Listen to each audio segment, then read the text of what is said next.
Vision and goals for becoming an elementary teacher. So the first question is, what are 2 to 3 key learnings from this course, and how have they informed and challenged my vision and beliefs about teaching? So something that I really appreciated was all of the resources that we were given throughout. I had no idea that the actual Colorado Department of Education website had so many awesome resources for teachers, and so many of them were free, and like worksheets and all of the great things that they had on that website.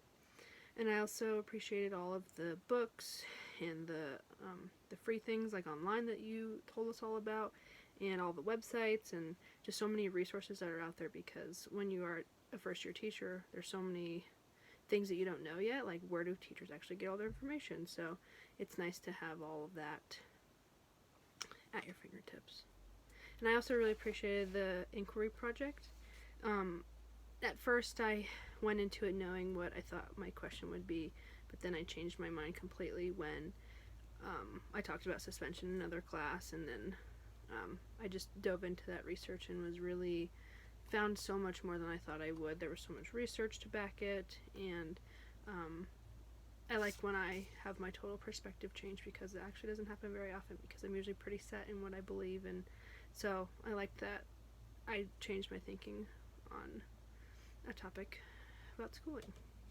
Second question is, based on your current understandings and skills and what you understand about the expectations for teachers, what is an area of professional strength and why? So something, I am in a school right now, and so one thing that I think I'm really great at, and something that I think other people might appreciate about me, is that I'm very reliable and punctual. Teaching is usually to like a 5-minute increment day, so it's like if you're off by 5 minutes in the morning, you're going to be off for the rest of your day. So something that I try to really work at all the time is just making sure that I'm reliable, making sure I'm actually there.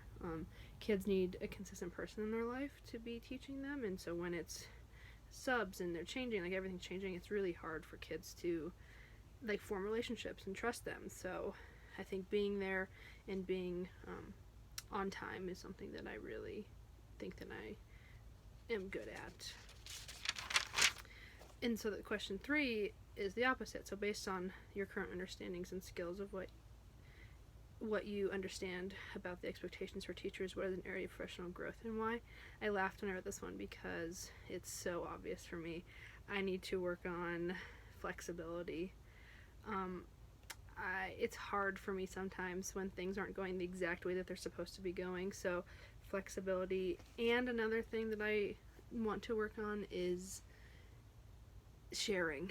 Sometimes I'm not the best at sharing. Like I'm kind of a teacher hoarder. I have all of these great materials and great resources, and sometimes it's hard for me to let people borrow them because I don't want something to go wrong with them or them to mess it up or something, which is I know is not a great team player thing, but it's something I'm getting better at. Sharing spaces where I work, like just letting other people have the resources that I have is something that I need to work on, and being flexible, because sometimes it's hard when things aren't going how they're supposed to, but being able to think on your feet. And I've really learned a lot from that, from being a para. Like, it's always on your feet, so it's something that I'm growing in. And then the last question is, what are 2 goals you have for developing your skills and habits of mind to make the most of your future coursework in teaching and learning, and what are some practical steps you might take to develop such skills and habits of minds? So my first goal is to be open-minded to traditional schooling, such as grades, homework, and testing. I'm really loving how the open school works, and how it's an alternative way of learning, and how kids don't get grades like letter grades, and they have hardly any homework when they are out of school, and testing, we only usually do the standardized testing. And so I really am appreciating all of those values that the open school holds.